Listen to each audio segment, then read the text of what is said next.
Okay. Alex, thanks for joining me. Thanks for coming on the Do Big Things podcast. If you don't mind, give us an introduction. Tell us who you are. So, name's Alex Bearnson. I I wouldn't consider myself a runner, as funny Okay. as that is. Awesome. I like So, this. but you know what? I kind of got into running, and I don't want to say that I got super heavy into ultra running, but really probably a couple years ago was my first ultra run. But anyway, I right now I work in real estate. Okay. We do real estate development, and uh, came from another business. I can kind of get in maybe to that later, but kind of led to my running and led to dealing with a lot of stress I was going through Mm. prior. But anyway, I'm married, have 4 kids, ages 2 to 9, Wow. and I'm based out of Logan, Utah. So Okay. So it sounds like you got your hands full. got my hands full, man. Awesome. It's Well, it's you good. say you're not really a runner, but yet you ran the biggest ultra marathon around, not the biggest in the world, but it's one of the biggest, Moab 240 miles. She's a So monster. yeah, how did you do it if you're not a runner? Like, I don't, I got to hear this.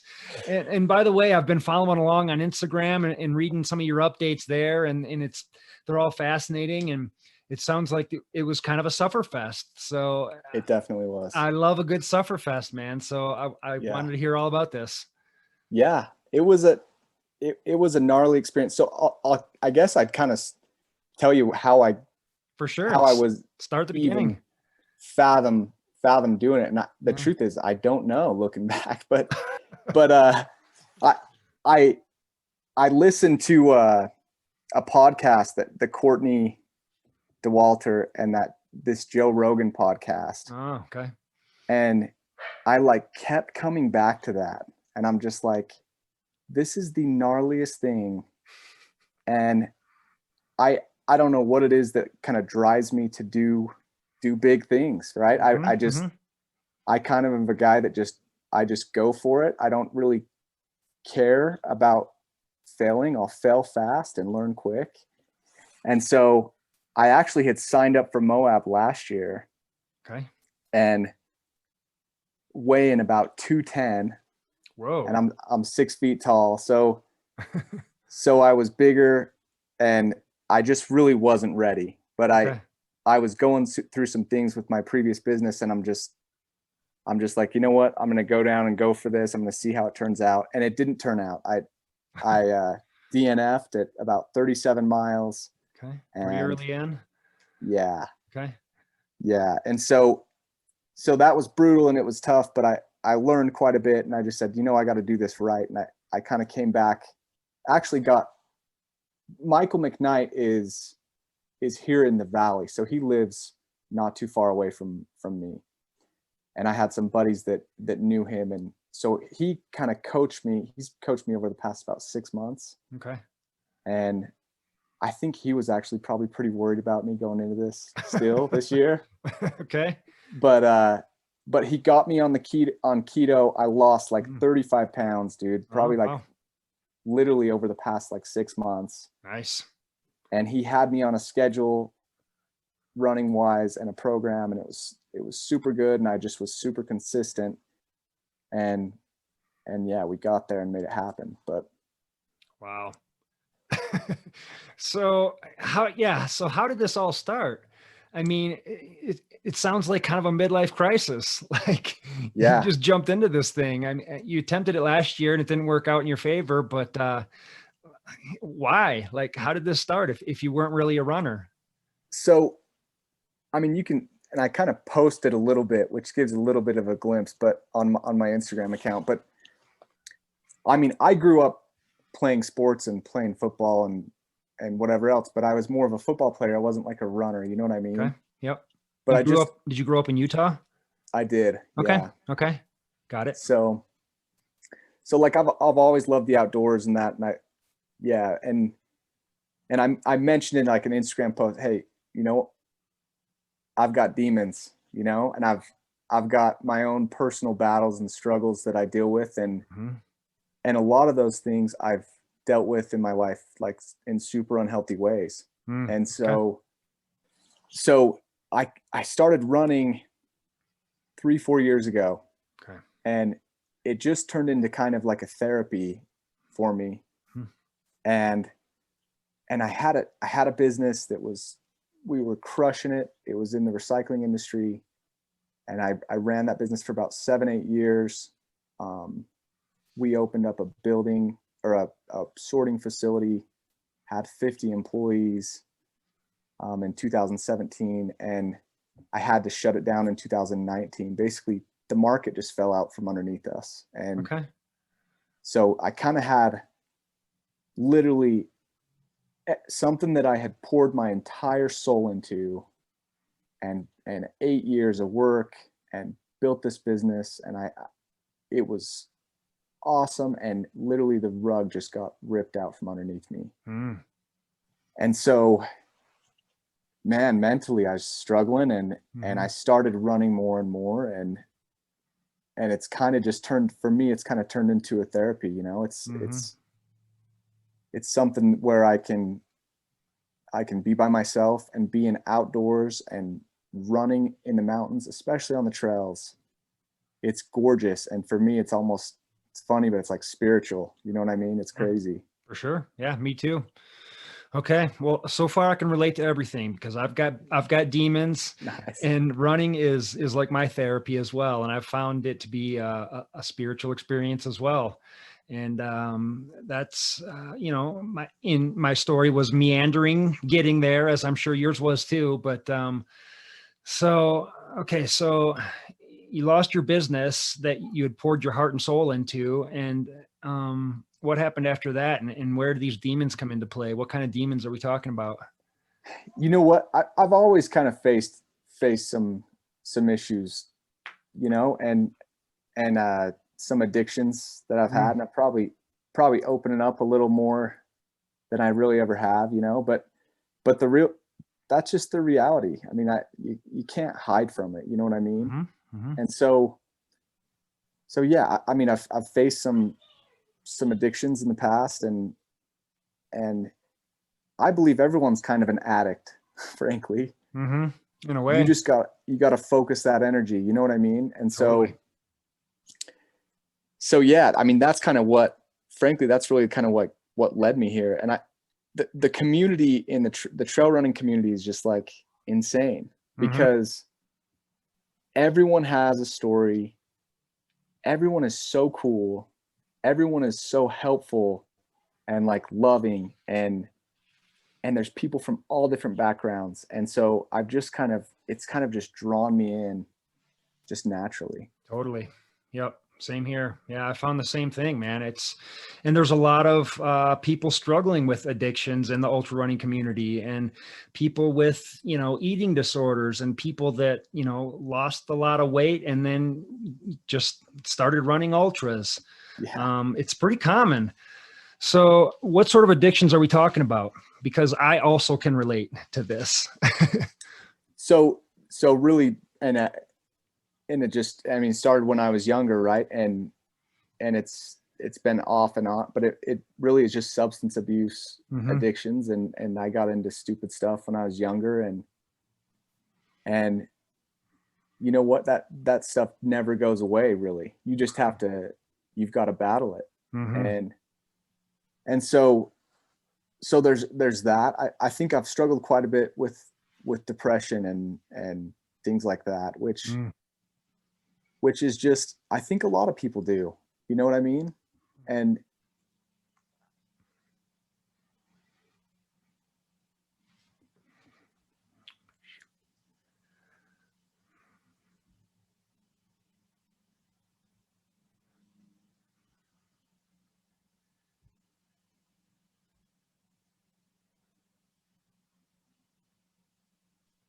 I really could be and not fulfilling my potential. So anyway. Dude, I'm so sorry, but I think this just cut out. And so I missed part of that, and it's probably totally my bad. So I missed like the last. No, you're good. Okay. 30 seconds of what you said. I apologize. Oh, you're fine. Okay. I was just saying my addictions, my struggles really have revolved around substance abuse and things like that. But I also just mentioned, look, I think there's a ton of people that have depression, and they have different ways of dealing with it. And I think that, I mean, substance abuse just happened to be my way. And so it's not healthy. But what I was saying is that could be really damaging to a person. And I see so many people where they go down that path and they struggle and they don't fulfill their potential, but they're so powerful, like as people. And I'm like, man, I'm here to do big things. I'm here to do great things. And I have these battles, but frankly, it doesn't matter. I can overcome them, and I can really do anything or be anything as I want to be. Yes, sir. Want to do. So absolutely. 100%. So let's go back further. Like, what was your childhood like, and how did you eventually find yourself struggling with substance abuse? If you don't mind talking about it.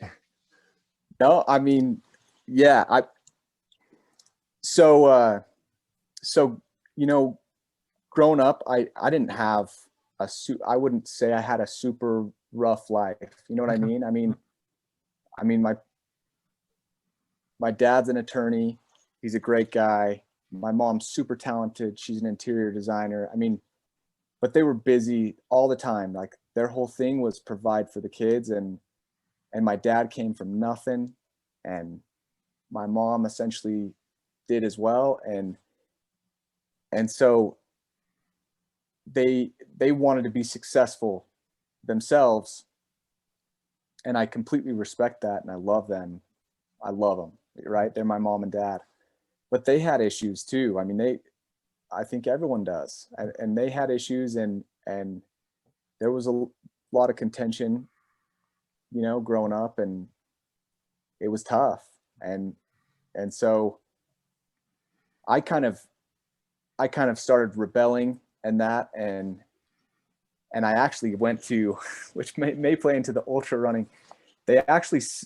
I started, just partying with my friends and getting involved and doing stupid things that I shouldn't, and with substance abuse and things like that. And they sent me to this wilderness camp in Arizona, in the middle of the flipping desert, when I was 16. Okay. And they drove us outside of Phoenix for like 4.5 hours, and we would hike out there. And like, literally, I remember like praying for water. Like, you get one pair of underwear, one pair of socks every week. We'd be in the middle of nowhere, hunting for that water. No toilet paper, no toothpaste. We use baking soda. We'd get a food bag that was like a gallon. But anyway, I don't know. Like, I loved the outdoors out there, and I wasn't even like super bad into stuff. I mean, there's 14-year-old kids that were doing heroin and meth, and so like, I kind of was a leader to them out there and holding everyone together. And so that was like an insane experience for me at 16 years old. And I spent 6 weeks out there, but it was definitely like a life-changing experience for me. Was this like a Outward Bound type of camp? Yeah, it was. Okay. It's similar. Yeah. But the difference is the mentality, right? It's all about like, if you're going to run, like they call them trail walkers. They were the counselors or the people that were guiding you out there. They're going to run with you. Like, they're not demanding. They're not forceful. Like, it's crazy. And it was like perfect for me because I was super rebellious. Like, tell me what to do, I'll tell you to go to hell, and so I don't know. I can't even, that experience was like spiritual for me, being out there. So, and definitely kind of changed my trajectory. I came home from that and still struggled with some things, and I'm LDS. So I actually went on an LDS mission. for a couple years Mm-hmm. to England. But you know, no matter what you do, these demons kind of come back to haunt you. I got home and my parents got divorced. I got married. I got married in like 2011. They got divorced in like 2013. So that was super rough. Mm. And yeah, I mean, it's crazy because I was married and they were older, and it's just, anyway, that was a tough deal. And so anyway, It's a weird dynamic. super weird dynamic. Yeah. So you were like 16 when you went to this camp? Yeah. Okay. And then how old were you when you got married? I was 22 when I got married. Okay. How old are you now? I'm 32. 32. Okay. So like 10 Yep. years ago you got married. Okay. Yep. Okay. And then was that the end of your substance abuse, or did it continue after for a while? Man, I hate to even say, right? But the reality is, yeah, I mean, look, I've struggled for sure. Yeah. And in our culture, like especially like the LDS culture in Utah, I Mhm. shouldn't say, I mean, it's a great community, right? But there's like a lot of shame, and there's a lot of guilt, and there's a lot of hiding, and Mhm. like we're like number one in addiction for like opioids and everything else, because it's okay if your doctor gives it to you, right? Mhm. But like, man, if you drink alcohol or you do these other things, there's all this shame associated with it, you know, that Mhm. you've made this big mistake. And I think that's where a lot of it is rooted, is just growing up, is there's a lot of shame involved with that, and it's tough. Yeah. It's tough. Yeah. Dude, so this is our first conversation. We're just meeting, but we Yeah. already have a lot of things in common, and we're already going deep. So I grew up in a Christian household. Very, we went to a Baptist church, and very fundamentalist Christian, and same thing, man. Once I grew up, my substance abuse and beginning of my addiction didn't really happen until I was like young adult, because I really tried to wear that hat, for a really long time. And when someone told me kind of what my beliefs were, I went along with that, and Yeah. um, I it's hard to put it into words. Like I learned so much about myself on both paths, as a Christian, and then when I strayed from that and went way off the deep end in my, eventually addictions and substance abuse problems. And so for me, my early adulthood was, drinking and then doing plenty of drugs, and it was pretty wild for, at first it's just you're doing it with your friends, right? And you're just having a good time with your buds. But for me personally, like I've always felt uncomfortable in my skin and was never really fully comfortable with myself, even when I was a kid, and probably Sure. had some depression and weird stuff, even as a kid. But then, the first, and I don't think I've ever admitted this, but at least not in this forum, but, like the first time I ever drank whiskey by myself, and when I had a house to myself and a locked door and a bottle of Jack and a glass of ice, that was the first time I ever felt relaxed. It was the very first time I was able to just be calm and just go, man, this is it. There's nothing better than this. This is it right here. Yeah. And it was just the ultimate. And so, I would drink with my friends and stuff like that, but I had this real affinity for just using on my own, I guess, where I could just fully relax. And I guess sometimes I would zone out, but that's not really what I was using it for. Sometimes I would be productive while I was, drinking and using, but that was just like the beginning of my story. And then so how do you manage that now? I mean, have you like reached out? Have you gotten help? Have you gotten therapy, or is this something you still struggle with, or where are you at? Yeah. I mean, I think it will always be a battle, right? And frankly, like running and signing up for these things, as funny as it is, it gives me like, it keeps me committed and it keeps me on the path, you know, it keeps me away from that stuff. And so I haven't really gone to counseling. I haven't really, like, you know what I mean? That there's my wife is insane. Like, I can't even explain like how she's like an angel, man. Like so seriously, like so pure, which almost makes me feel more guilty because I feel like this bad person, which I shouldn't. And I'm not. I'm a super good person. And but really what's kind of helped me is for sure exercise and for sure getting out on those runs. But also just like as I've gotten older, I've come to like love myself more. And I hear that all the time, like, love yourself, love. And I'm like, dude, come on. Like, it sounds so cliche and all that stuff, but it's like, I am a good guy, right? Like I am a good person and I have accomplished a lot of things. And so when these doubts come in and these demons and I wake up and I'm like, dude, I don't want to get out of bed today. Or when I lose my business and have to tell 50 employees that they don't have a job in 2 weeks, you know, and everything that we own and all the money that I've ever made is poured into this thing and it's gone. I got to start over. And the reality is it's okay. I can do it because I've done it before. So to me, it's coming to know myself more and coming to value myself more. And it's kind of evolved over time. I'm so sorry. Give me one That's sec. all right. I got one of my kids banging on the door. Give me 1 sec. For sure. Yeah.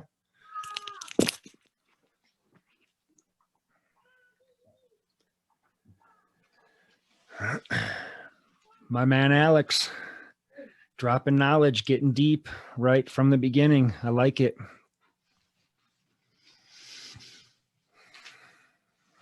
Why beat around the bush, right? Just jump right in and start telling the story. I like it.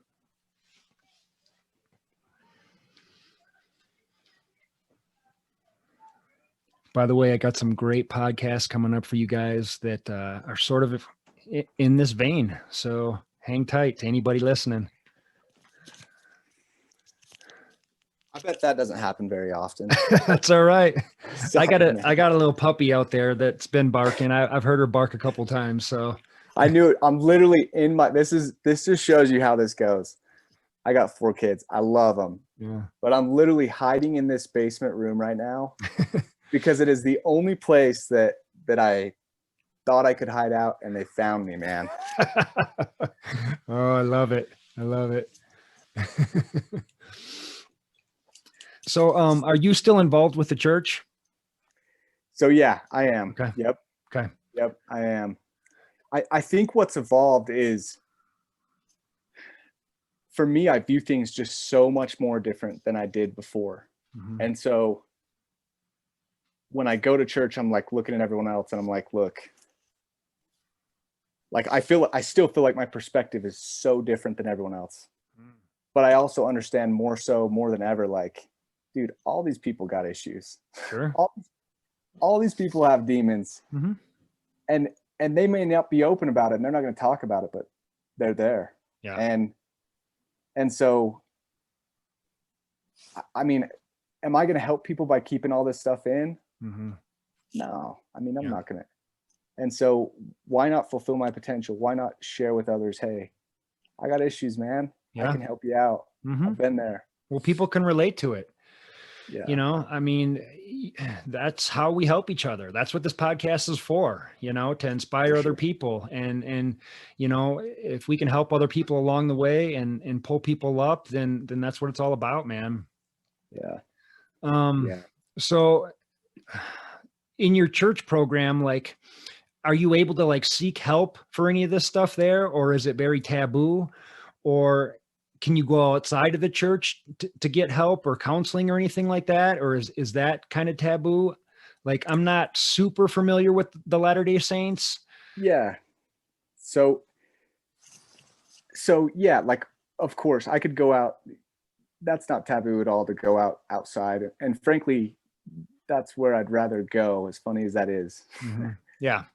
I mean, within the church, I think the hardest thing is most of these people, I feel like they don't, I say, yeah, they all got demons now, but I feel like I've been down a completely different path and faced things that they literally couldn't relate to. Mm-hmm.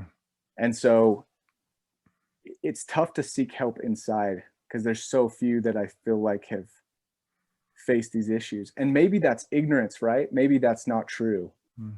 Maybe they have, maybe they're there, but it's not talked about and it's not open. And it's that's what I think makes it so hard, you know? Mm-hmm. For So sure. it's tough to talk about within because it's like, man, I don't want to feel that shame and that guilt. Mm-hmm. Mm-hmm. Yeah. Yeah. That's the thing. When you grow up like that in a church like both of us did, there's a lot of shame involved.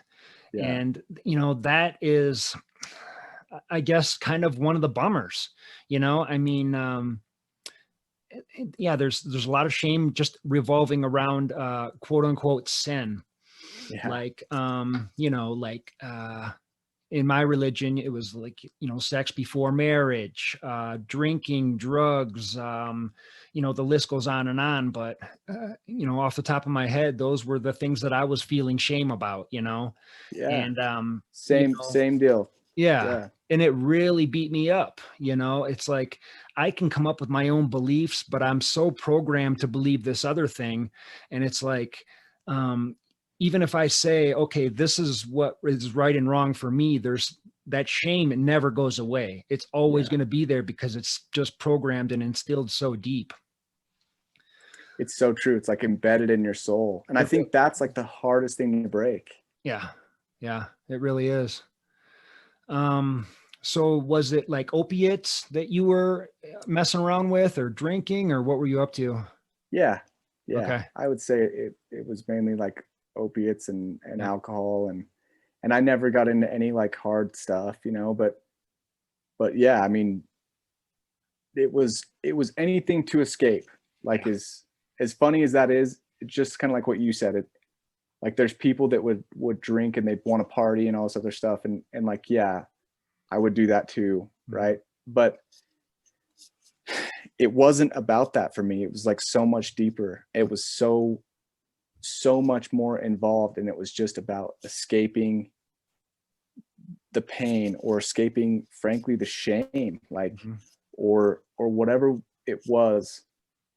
And we talked about having demons and all that other stuff. And Mhm. those were my demons. Mhm. And the only way that would suppress them, but they'd come right back. Yeah. And so you've got to be able to overcome.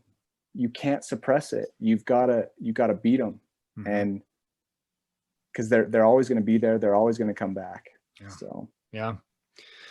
So exercising and running is one way to fight those demons or to kind of hold them at bay. But like I've heard the saying from other people that, while you're, you think you're in a good spot, your demons are out in the parking lot doing push-ups, getting ready for you, they never stop. They never stop. Yeah. So how do you combat your demons on a day-to-day basis? And like, I'm guessing in the last week or two, you haven't done a whole lot of running. So when those demons come knocking back, like like what's your process now? Do you have anything else that works? A lot of it is, so when you do something like the Moab 240, as funny as that is, or you do like a race, you feel this sense of accomplishment. And it's like you get 10 steps ahead of your demons. You know what I mean? Like, Mm-hmm.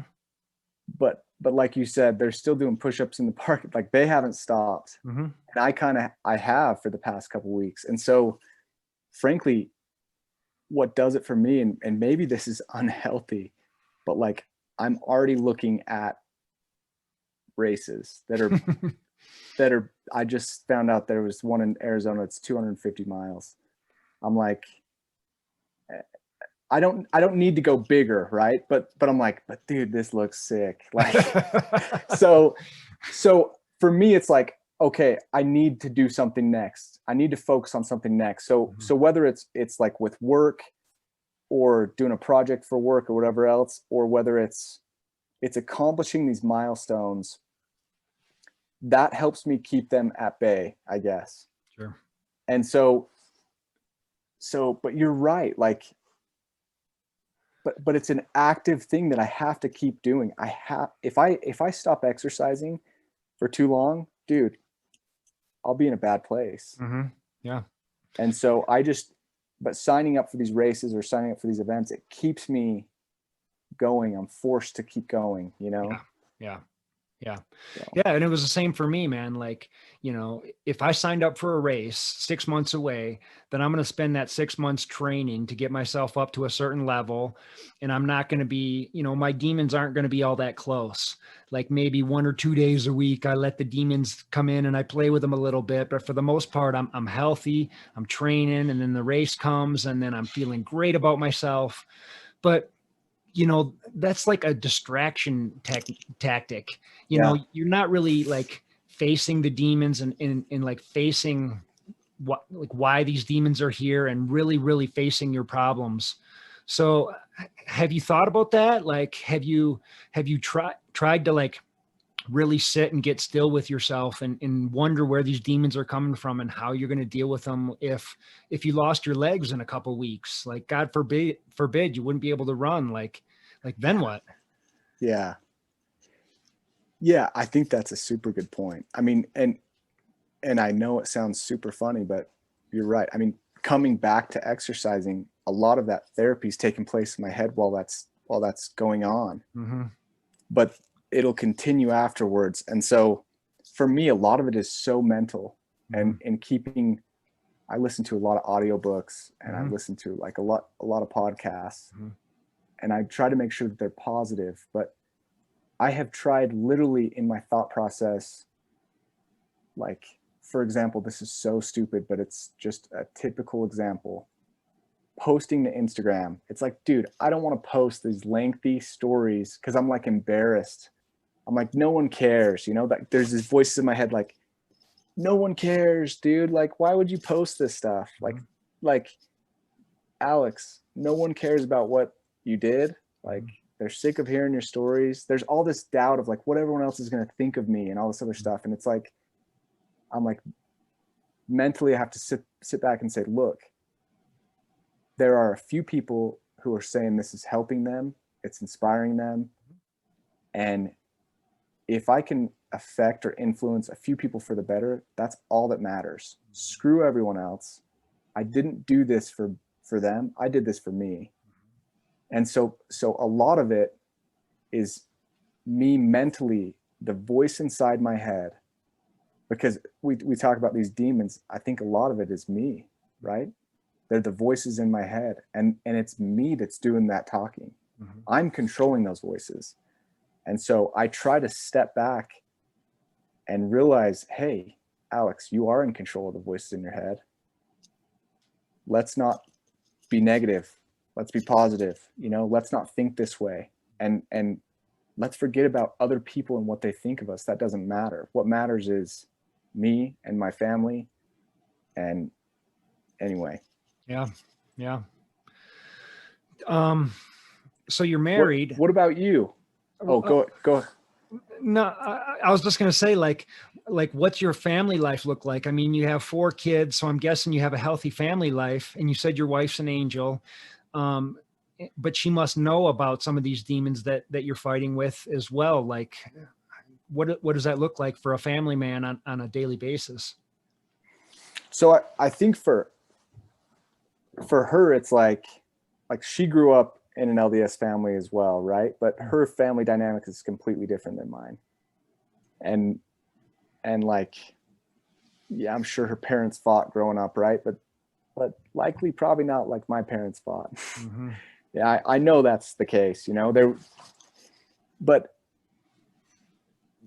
her being exposed to me, like she knew me growing up. We were friends. We weren't dating, but we were friends kind of growing up. so I kind of knew the home she grew up in, and she knew the home that I grew up in. But she just has this level of like purity and acceptance that's like crazy. So I think it's hard for her to understand and comprehend, but like she's so loving and like forgiving to me and accepting of me, and she believes in me, right? And she knows I can overcome these things, and she knows the type of person that I really am. So is it hard for her? For sure it's hard for her, I think. But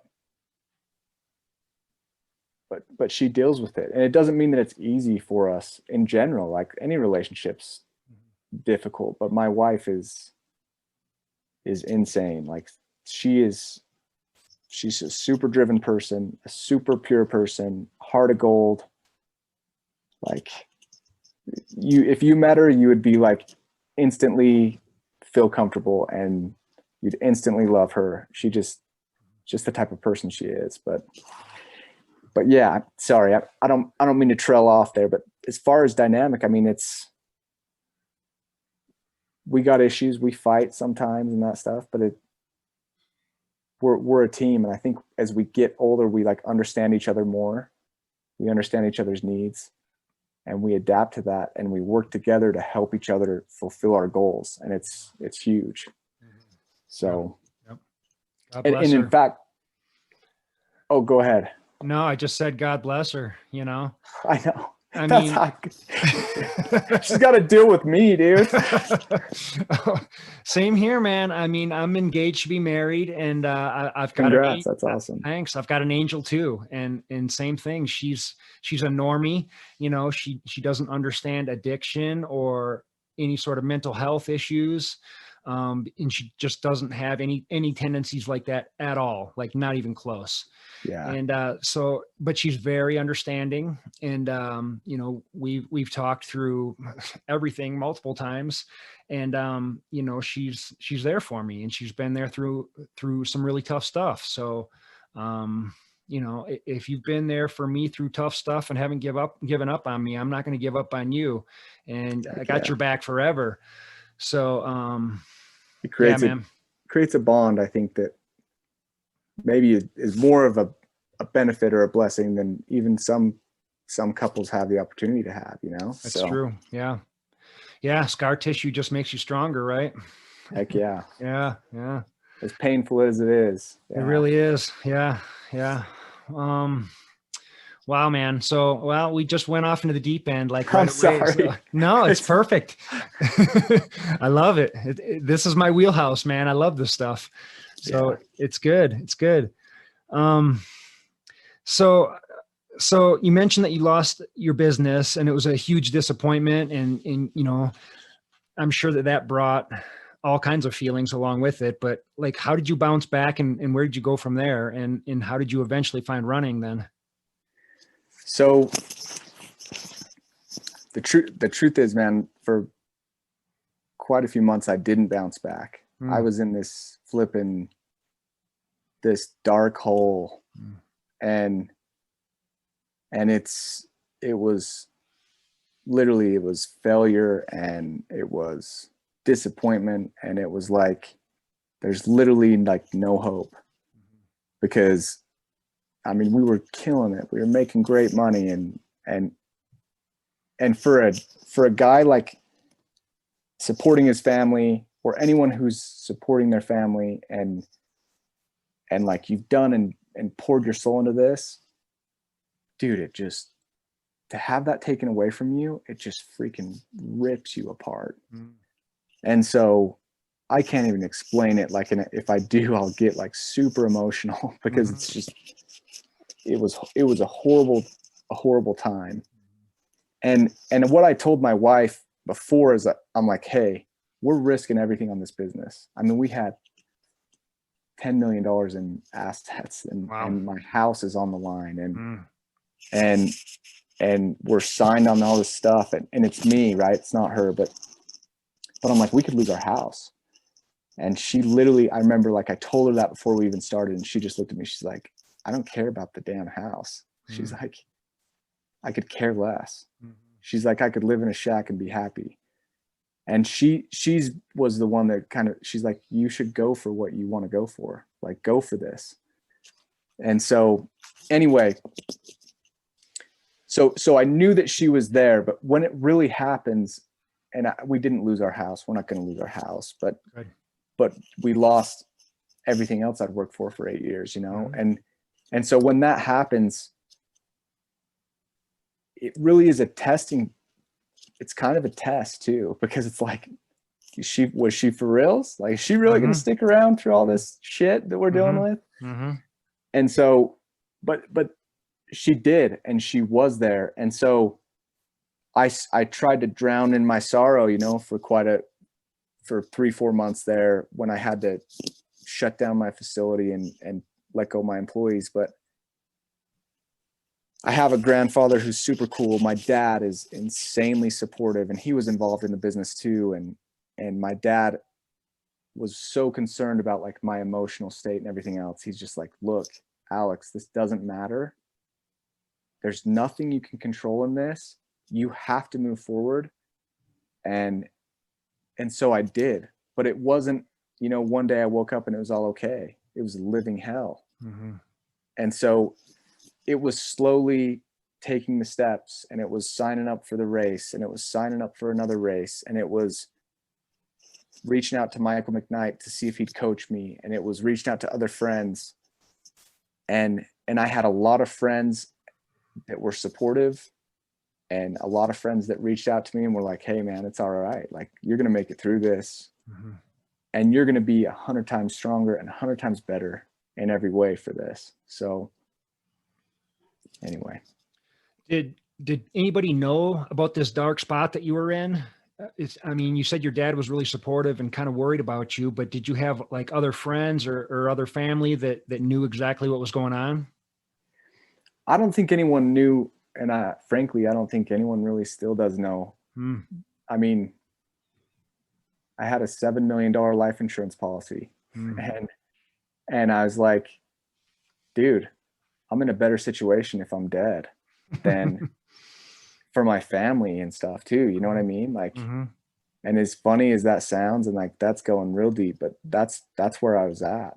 Yeah. I'm like, but yeah, I don't think people knew to that extent. My wife knew I was struggling big time, and she was supportive. But frankly, it was super lonely, even with her being there. And it's not her fault, right? It's just, it was a super lonely and super dark time. And I really think those are the times when you have to pick yourself up too. And you need other people, but you've ultimately got to make the decision to pull through, and you've got to make the decision to move forward, you know? So yeah, that's true. Yeah.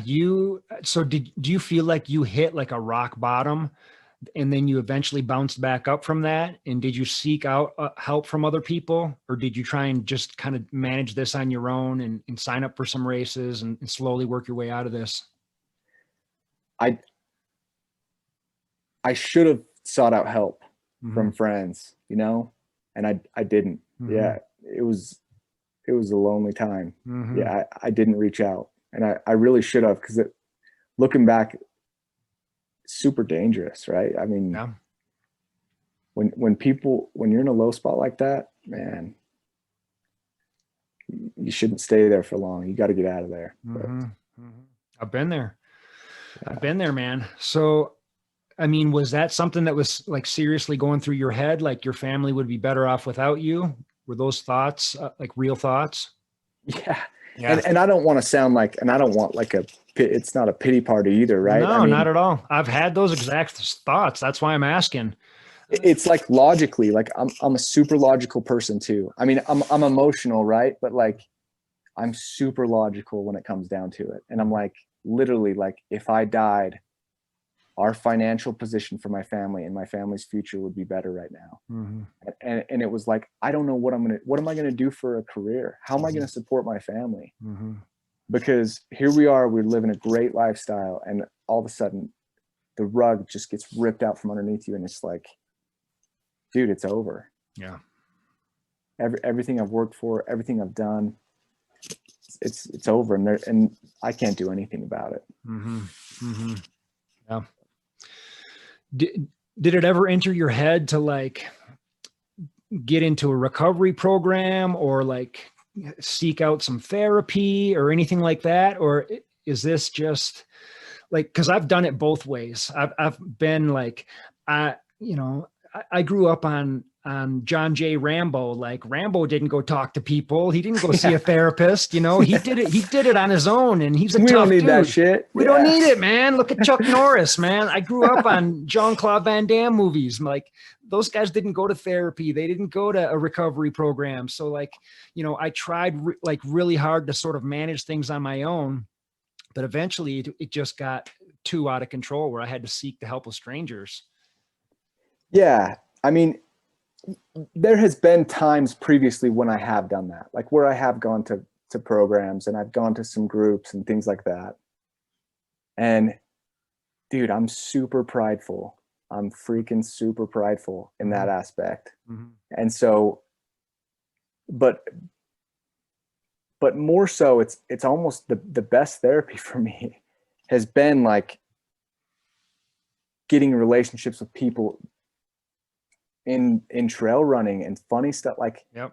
and being more open, like with my family members, because I've got three or four other, I've got a brother and I've got two sisters, and they grew up in the same household as me. Like they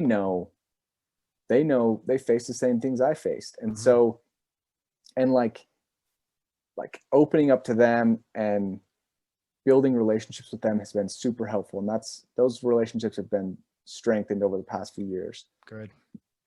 My dad and my mom, like there's been times in my life when I've been super upset with both of them and super resentful. And those times have kind of lapsed, right? Like now I have these amazing relationships with my parents, and that's super healing for me. And I've come to accept that, like, yeah, they made mistakes, but like they're human and they're just little kids in an adult body, just like I am, right? Totally. Yeah. So for me, I think that's been the biggest healing thing is, and we talked about, you said, Alex, have you faced some of those demons? I think those demons exist a lot there.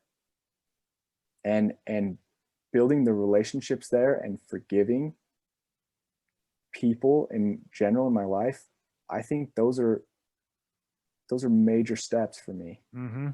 So big time. That's what's healing right there, is admitting resentments, finding forgiveness and rebuilding those relationships. That's huge. I'm still going through that with my family and old friends of mine. That's huge right there. So what's your career now? Have you found work, or what are you doing now? Yeah. So everything kind of worked out super good, actually. So I've got a grandfather that has been doing real estate development for quite a while. Okay. He's 89. He's the man. He's just still comes into work every day, but there's a lot of opportunity there for me, because there's no one that's kind of embracing and taking over his stuff. And so it's been a great transition, and he's like thinks it's like a godsend, right? Because he's like, man, he's like, I know, and we've had some pretty deep and intense conversation. He's like, look, I know that you have gone through a ton of suffering and stuff with this last deal and this last business. And he's like, but I genuinely believe it was meant to happen. You had to learn these lessons. You had to go through that pain. He's like, and there's a perfect opportunity for you here to continue what we've done. And so I've kind of fallen into that, and it's been really good. And I love it, actually. It's cool. It's really fun. Was that hard to hear that, you went through all this suffering for a reason? Was that difficult, or was that easy to accept? It's hard. Yeah, that's hard. I mean, that's hard, because it's like, why why me? You know, why do you Right. say that I had to go through that? Right. But he went through some similar stuff back in the 80s, I think, you know, and where he almost lost everything. Mm. And he knows how emotional that was for him and his family. And so he's like, you have to weather the storm. Like the strength that it brings you it's something that most people will never even have the opportunity to experience. And I'm like, the opportunity, but he's right. Like I see he's right. Mm-hmm. So, yeah. Yeah, I'm just trying to find some sort of a correlation between, you know, your own, you know, sort of life suffering. And then what do? You sign up for the hardest race that you're going to suffer so hard in, like, and I think I know that does sound so funny, but that's what I've learned really. Like I'm 32. I'm not super old. Mm-hmm. No, I got a lot of life in me. Absolutely. And the times that I have grown the most have been the hardest times. And it's like through this suffering is greatness. Mm-hmm. Like on the other side of that suffering is flipping greatness. Mm-hmm. And so it's sick, Mm-hmm. Mm-hmm. but I love it. Yeah. Like I love it because I know on the other side what it feels like. Mm-hmm. I know there's a light at the end of that tunnel. And every time I suffer and every time I get those new scars, I'm stronger, I'm better. And I've just come to, it's like a principle, you know? Yeah. So, yeah. Well, you mentioned earlier that, you know, you feel like you're here for almost like another purpose to do big things, right? yeah. Have you ever thought about, you know, taking all this and using it somehow to help other people, to like find some niche little way where, you know, people who have been through the same sort of struggles where you could relay that experience and sort of share your strength and hope? I would love to. And part of what hurt big time in the business that I had is I had all these employees and we had this recycling facility and a lot of the employees were actually were people that they were in work release from jail, or they had had trouble getting a job somewhere else. And so we would literally take them, these minimum wage employees who didn't have a job before, and a lot of them had drug issues and whatever else. And they came from this super rough background. And it was like taking them and saying, dude, I believe in you. And you can be the man, you can be the line lead or this manager, and we're going to train you how to do it. And you can go from making minimum wage to $20 an hour. And for them, that was so monumental, right? Like it's so big to them, and it gave them purpose. And they wouldn't have had that if they didn't know that I believed in them. And so having employees is one way that I have kind of done that, right? And I love that. We do still have some employees now in the current business I'm working in, and I love doing that. But yeah, I would love to get into something that would like allow me to help other people find their potential, because I just wish people knew what they could really do. Yeah. Yeah. Well, it sounds like, I mean, I feel like that's what you were meant to do, man. Yeah. Like you can't go through hell for like no reason and to like get nothing out of it, or to give nothing out of it either. You know, it's like if you have to sink to that bottom and that's part of your story for whatever reason, you got to find a way to give it back, man. And whether it's, I don't know, whatever that looks like for you, it's different for everybody, to help people, or whether it's through, you know, a podcast, or being more open on social media, or, you know, holding a little seminar, whatever you want to do, you know. Totally. I feel like, I feel like you could definitely find a way to help people. So no, I appreciate that, man. Yeah. Well, you having a platform you're helping people, right? I mean, people don't listen to these podcasts. I mean, people, they want to be open and exposed, and they want to know that people go through these other struggles. And I think you're right. I'll be honest. I had no intention. And in fact, it's super uncomfortable for me to share stuff, personal stuff, especially, but it's like, what the hell? Why? Because I'm scared of what people think. I mean, no, we need to share this stuff with people, you know. It's for their benefit. This is the stuff that resonates with people. And, you know, even if their experience isn't exactly similar to yours, they've had other struggles in other aspects of their lives, and they're going to be able to relate.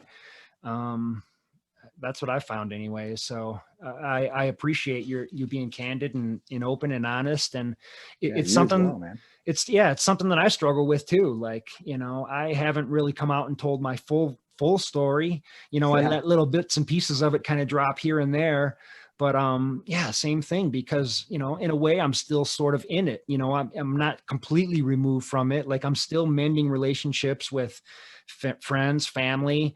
I'm still trying to get myself better. You know, I'm not 100% yet. I might be like 90% right now. Like, my life's in a pretty good spot right now, and I am getting better every day. And I'm way better than I was a year ago, 3 years ago, 5 years ago.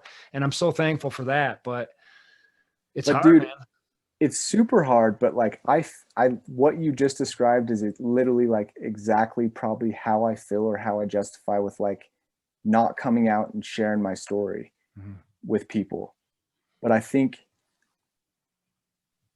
we need to, you know what I mean? Like, I need to do that more so, and I'm pretty fearless with most things. I need to be more fearless with that. Yeah. So do big things. Yeah. Heck yeah. Yeah. Well, all right, man. So we plumbed the depths. let's achieve some big heights now. Like, but how do you feel? Like, I mean, it seems like you're kind of new at sharing this part of yourself. Do you feel okay right now? Yeah. I feel good. I feel good. Good. Yeah. Right on, dude. Right on. Well, yeah, like I said, I appreciate your honesty, and I think people are going to be able to identify with it for sure. So, yeah. All right, man. So running. So you got into running to quell these demons. And you haven't really done all that many races, have you? So no. So this is super gnarly. and probably people are like, dude, this guy is an idiot. But I don't care, right? No. So I'd done Speed Goat. Okay. Literally, that is the only ultra I have ever done. Okay. That is it. So 50K. 50K. Yep. Okay. And do you know, have you done Speed Goat? I never have. Dude, I want to. I really want to. It's on my list. It's insane. Okay. I barely survived it. Really? I mean, like, barely made the cutoffs, and I had an IT band issue during the race, but that was it.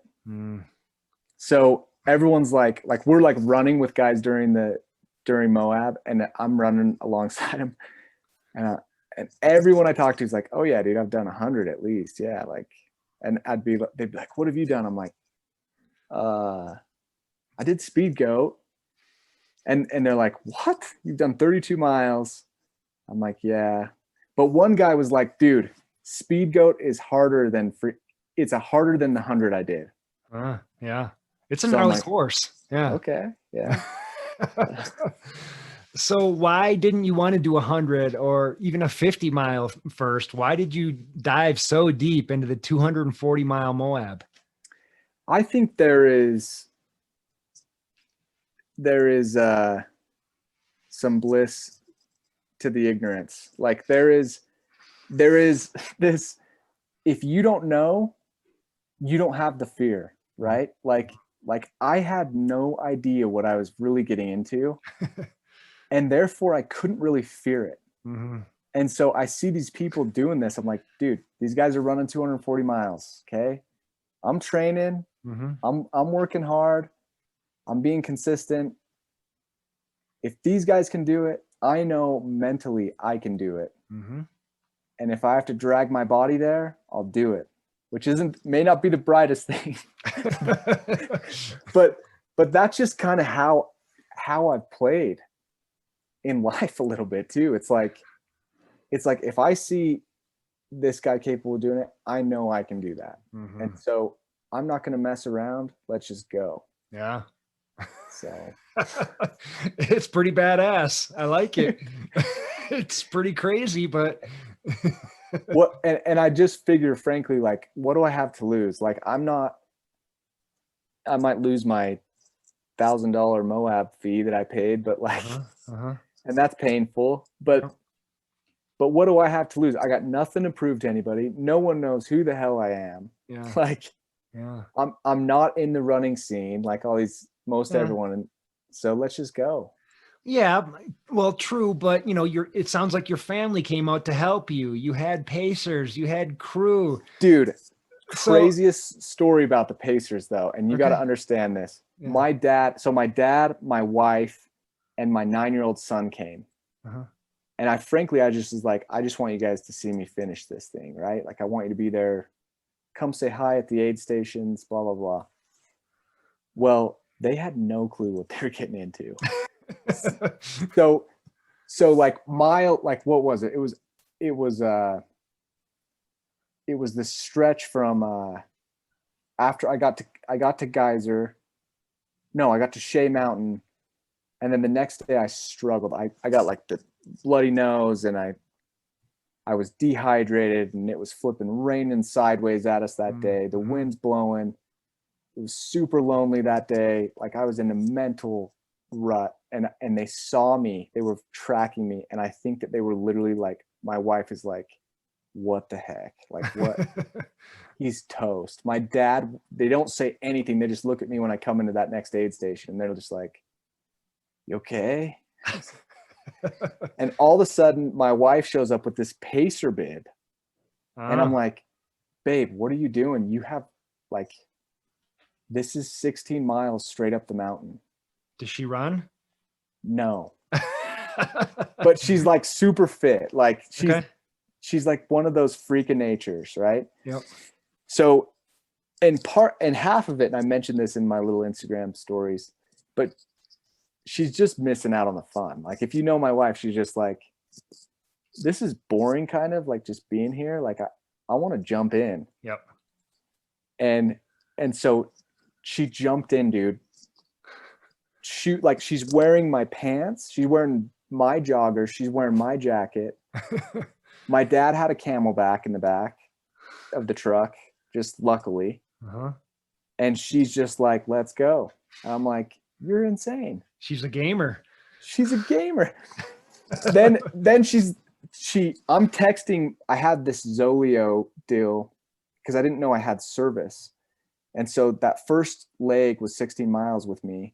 And I'm texting my dad, and I'm like, hey, come pick up Cammie. Cammie's my wife's name. Come pick her up at the next aid station. Well, she's texting him. I had no idea. She's like, don't get me. I'm going on another one. Oh, wow. So we get there. I'm like, where's my dad? She's like, he's not coming. I'm like, what? He's like, I told him not to. I'm like, what? How did you? So insane. Wow. So I saw some pictures of some pretty gnarly blisters. And if I remember right, like, I think I saw a picture of your wife, like, hiking along with no shoes, or like one shoe or something. So it sounds like you guys have huge hearts, and you'll jump in and go for this thing, but you're slightly underprepared.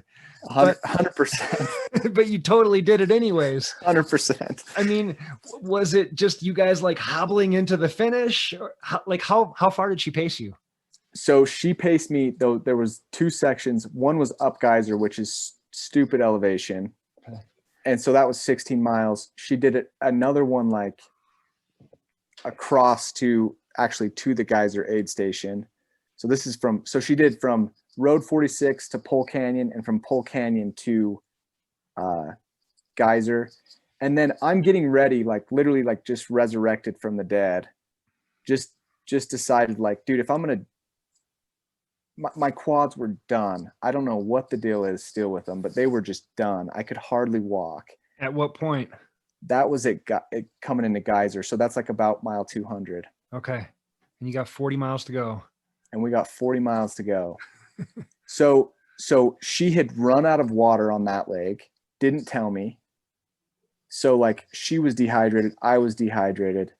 I was literally barely moving. Like every time my knee would flex and I'd lock out, I was like walking with my poles because the pain was just horrible in the bottom of my quads.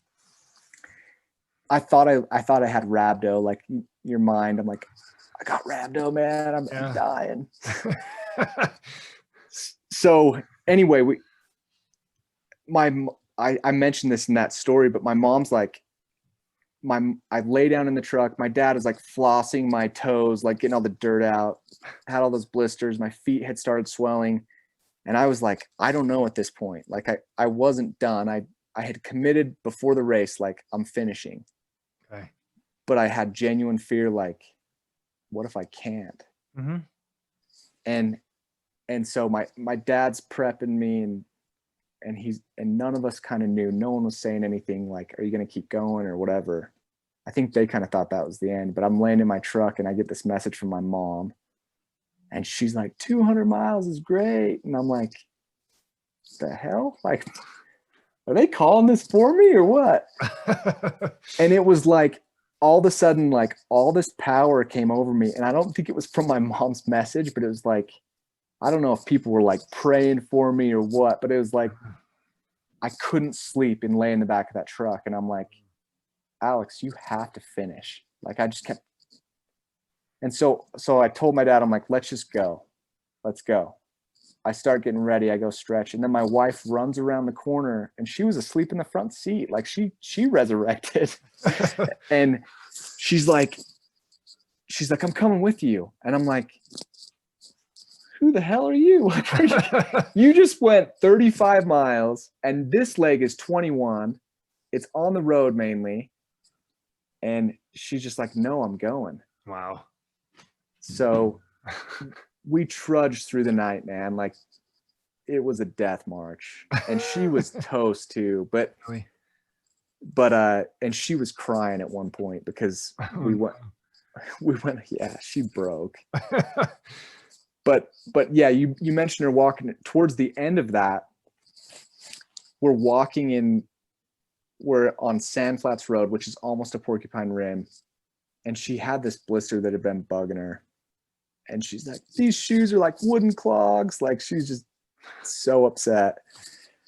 And she saw this sand on the side of the road. And it was like, she saw the sand and it was like an oasis. And she's just like, oh, I just want to put my feet in the sand.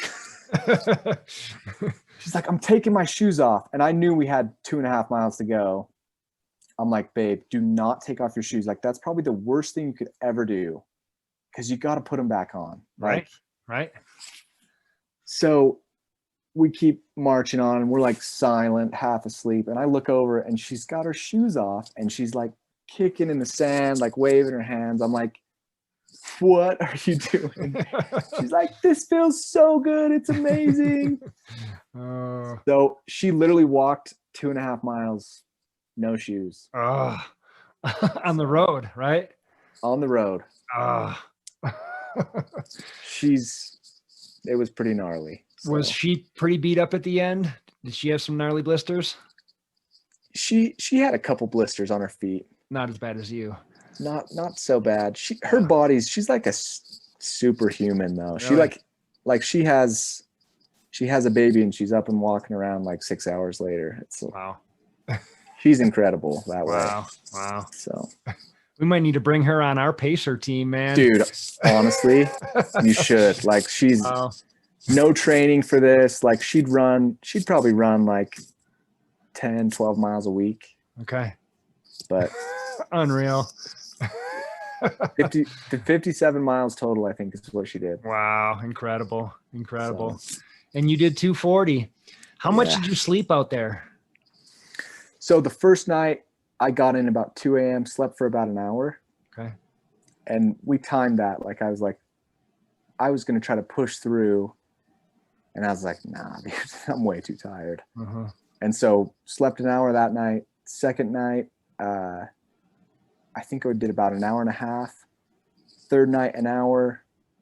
Fourth night, I tried to sleep an hour, and it just wasn't happening. Yeah. So I think I probably got about 20 minutes. Wow. But on the 21-mile stretch, the last stretch my wife did, we were so tired, and she was so tired. We actually just pulled off on the side of the road, got an emergency bivvy because it was super cold. We both climbed in the bivvy. It ended up tearing the second time, but set a timer for 15 minutes, and that was like some of the best sleep, dude. Just wow. Alarm hits, boom, we're up and going again. And that, like, I wish I could explain the difference that makes. It's like insane. Wow. So backing up there, if I read your post right, and I might have read it wrong, and I'm not sure what wave you started in either, but did you just take off like trying to win the race, or were you, what was going on at the beginning? So I was scheduled to start at 6:15. So fastest runners started at 7, right? Okay. And there was a 6 o'clock wave, 6:15, 6:30, 6:45, 7. So okay. Candace, the race director, sent an email out, and she's like, hey, if you want to change your race time, you got to change it now. And this is like 2 weeks before the race. And I just got thinking about it. I'm like, dude, I don't care if I'm in the slowest heat. Let's just go. And I'm like, I had started out last time, and there's something mental to me with being out in front in the beginning. Like, because when we started together last year at Moab, dude, you just get lost in the crowd. It's like overwhelming. And there's this anxiety of everyone going. Okay. So I'm like, let's start at 6. So I requested that to Candace. She obliged, and I was like, heck yeah. So we started at 6, and I felt so good. I felt so good that morning. And we started out, and I was like, dude, I'm in front. I'm like, I better chill out. But I'm like, but I'm not winded. My heart rate's good. Like, let's just go. And I'll get, while I'm feeling good, let's just ride the wave. So I did. So first aid station, basically through like mile 12, I led the race, right? But I wasn't technically leading the race time-wise because Goggins was about to start, and Graglia, and yeah. So yeah, when I felt it, I went hard, and that really, I think, helped me in the end. How so? Just, I think a lot of it's mental, but I think a lot of it too was like, I was out in front. I got a good head start with a good pace. And man, facing the stuff I did towards the end, I needed that. Yeah.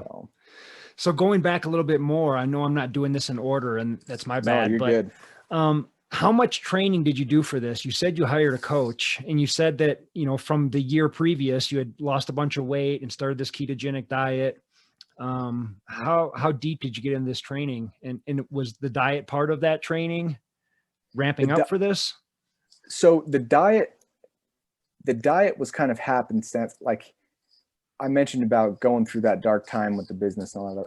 Dude, I got up to like 217. Like, so I'm 5'11", really. I call myself 6, but I'm 5'11". Me too. Yeah.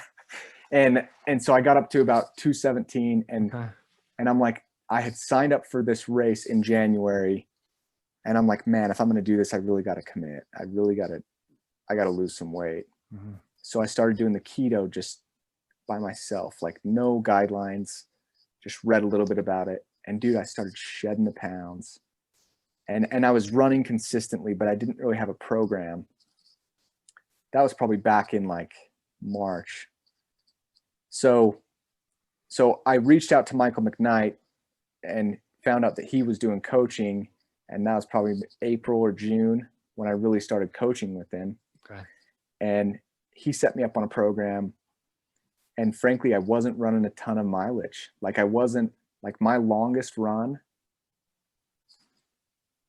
was 15 miles, and I didn't do that in a single setting. I don't know that Michael McKnight knows that.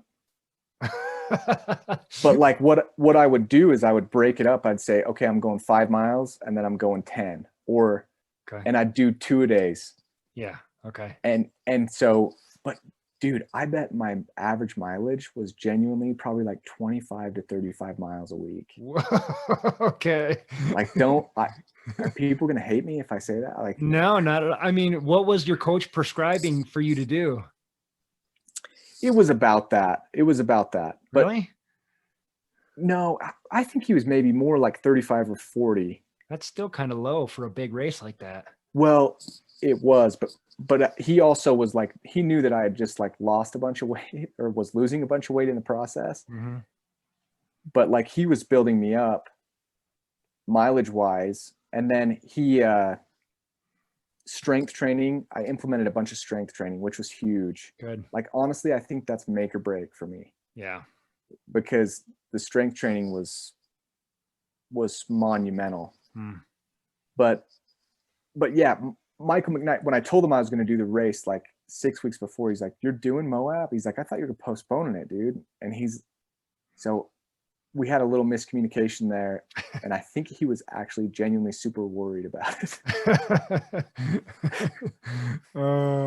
Did he? What did he say? Was he encouraging, or he? When I told him, he just, yeah, he responded right away. He's like, "All right, okay," and he's just like, "Okay, I'll lay it out so that your schedule fits that." Okay. But he didn't say much else. But I think he was probably, for sure, he was taken back. So. Yeah. So, wow. So, yeah, you do sound like you were slightly underprepared for this, but yeah, you did it, man. You gutted it out. Yeah. Like, what was going through, like, your dad was there, your wife was there. I mean, and your wife's a gamer, obviously. What was your dad thinking? Like, you said that they were severely underprepared for this too. Like, when they saw you coming into aid stations and they saw the state that you were in, which sounds like could have been better. Like, what was going through their head? Were they worried? Did they think you were crazy? What was happening? So personality wise, like they're quite, my wife's like super nice and friendly, but she's not like super crazy outgoing, and my dad is super quiet. Okay. So like, they're the people that like I shouldn't say this now. I want to be stuck on an island with my wife forever, but my dad just doesn't communicate his feelings at all. Okay. Or his concerns, really. He rarely will do that, but you can just see it in his eyes. and my wife won't be like, she's not like super like, "You can do it, let's go." She'll be super concerned too. She won't say a single word. So like, really, I just tried to play off their reaction and their facial expressions. And yeah, there was a couple times they're like, "Holy crap, yeah, we're in trouble." Yeah. Oh. But they never said anything. Like, there was no talk ever of like, "It's over," or "You okay," or "You don't have to do this," like they would never say that to me, which I love.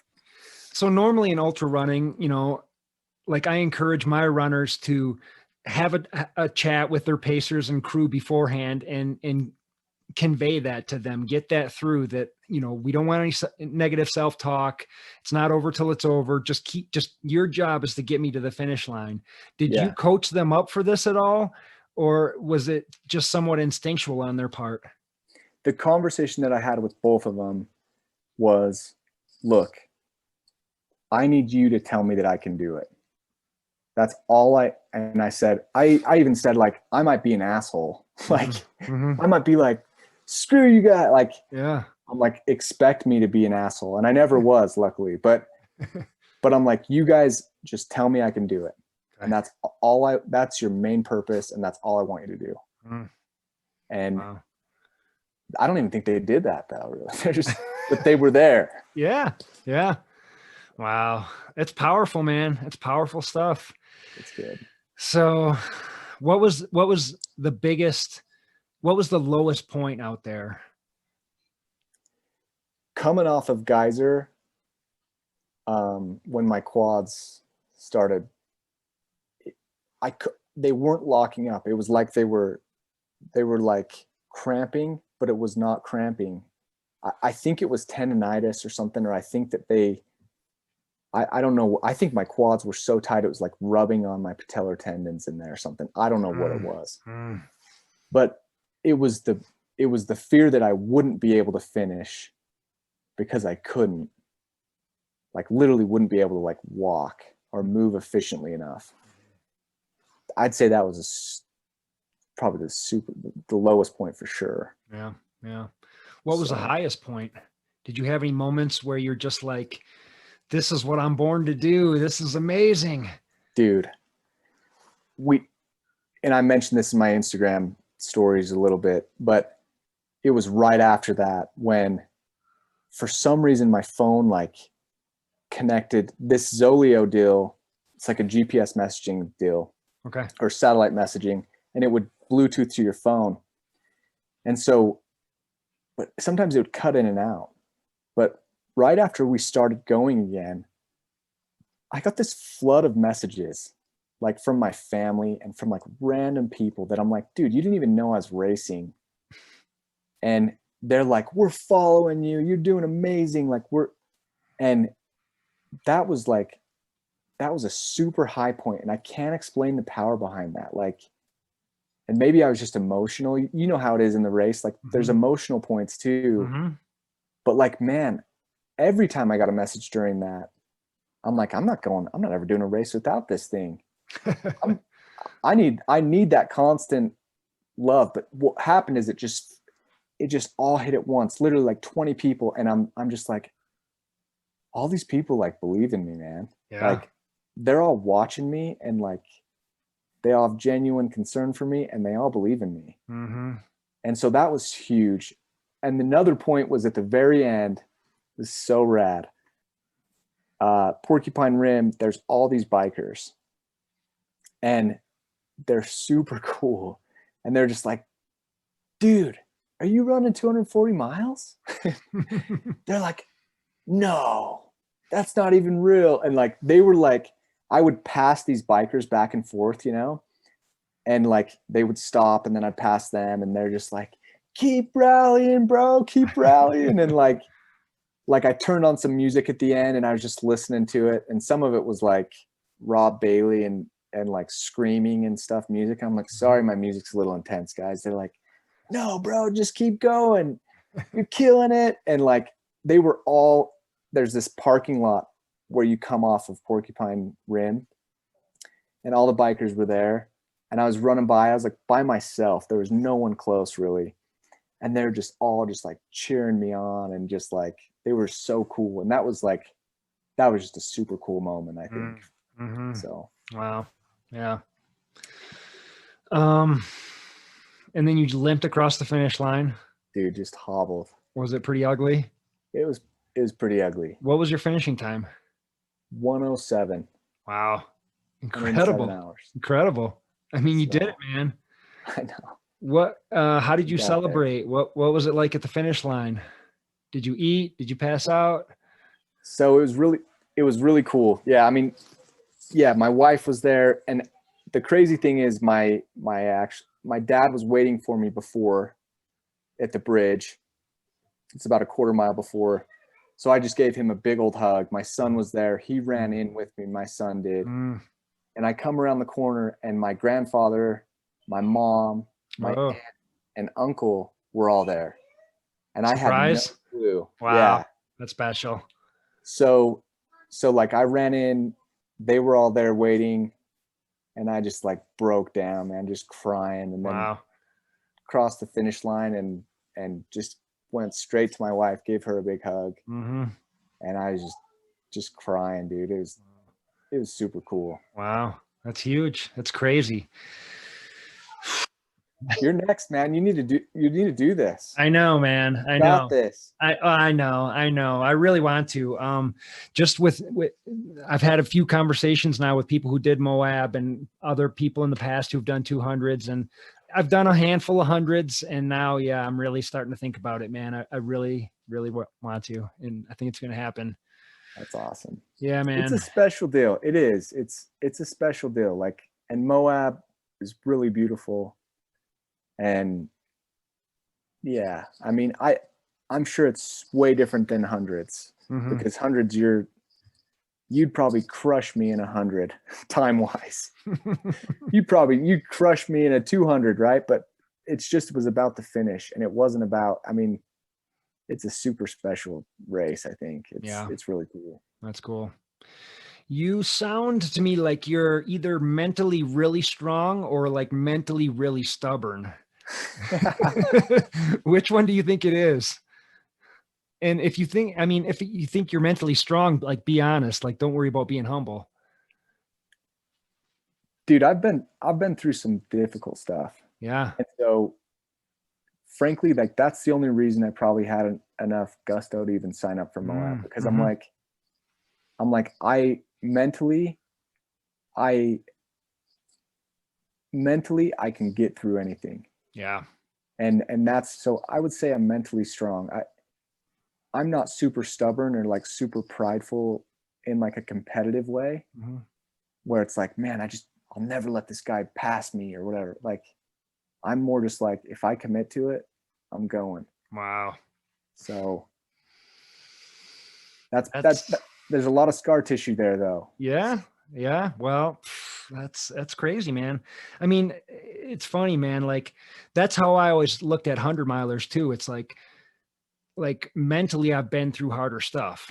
You know, I'm sure 200 is a different world, but it's like, you know, people are like, how is it possible to run 100 miles? And it's like, you know, you got to train yourself up for it. But mentally, like, I've been in some dark places, man. I've been to hell a few times, you know? So 100-mile race is, I wouldn't say a cakewalk, but compared to some of the stuff that I've been through, man, piece of cake, you know?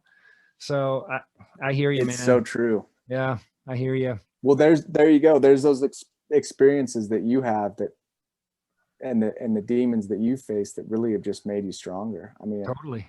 Yeah. And I think that's what makes this community so special. Yeah. So yeah.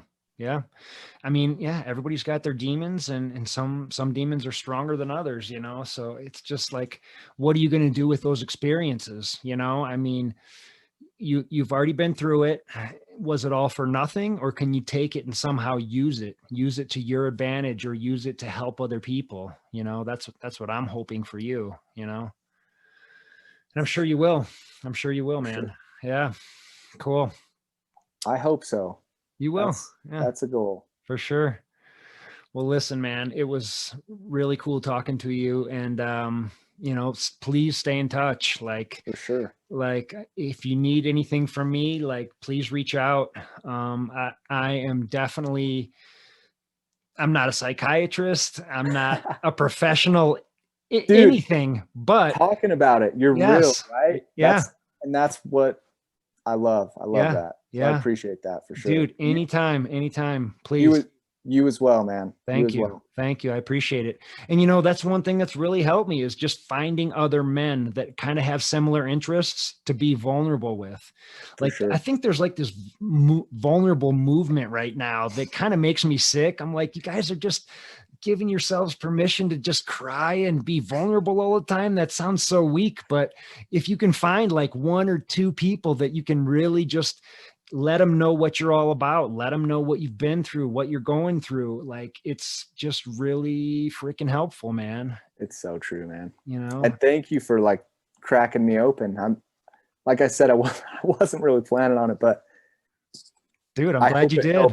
I hope somebody listens to this and it helps them somehow or some way. You know what I mean? I guarantee it's going to, for sure. 100%, man. What's next for you? You said you're looking at another race. Which race are you looking at? Looking at another race. What was it called? Like Kokonomo? It's down in Arizona. Okay. Yeah. Okay. When is that again? I honestly don't even know. I think it's like May of next year, but okay. But I think for sure I'm gonna hit Moab again, probably. Yeah. And just try to better myself in Moab. And then I may shoot for Tahoe. I got to get on there if I do this, but Dang. but we'll see. I mean, no matter what, there'll be another big race next year for sure, but Yeah. we'll see how it goes. Killer, man. Very cool. Like, I know you said the legs were like really beat up. Just like, I mean, are you able to walk around normally now? And Yeah. what were the first couple days like? Were you able to walk at all? Yeah. Okay. Dude, my feet got really swollen. My legs really swelled up on me. Okay. And so that lasted for 10 or 12 days. Wow. So I didn't even wear shoes but I could move and get around pretty easy, and it's gotten better. Sure. So. Wow. Incredible. It's an incredible story, man. Yeah. So just keep on doing what you're doing. And like I said, definitely stay in touch. I think you're good people. And I loved just chopping it up for an hour and a half, man. It was awesome. You as well, dude. You Cool, as well. brother. Cool. Well, thank you so much. And yeah, do big things, man. Love it. I'll talk to you soon. You as well. Talk All to you right. soon, buddy. Thanks, brother. Appreciate you. You as well. All right.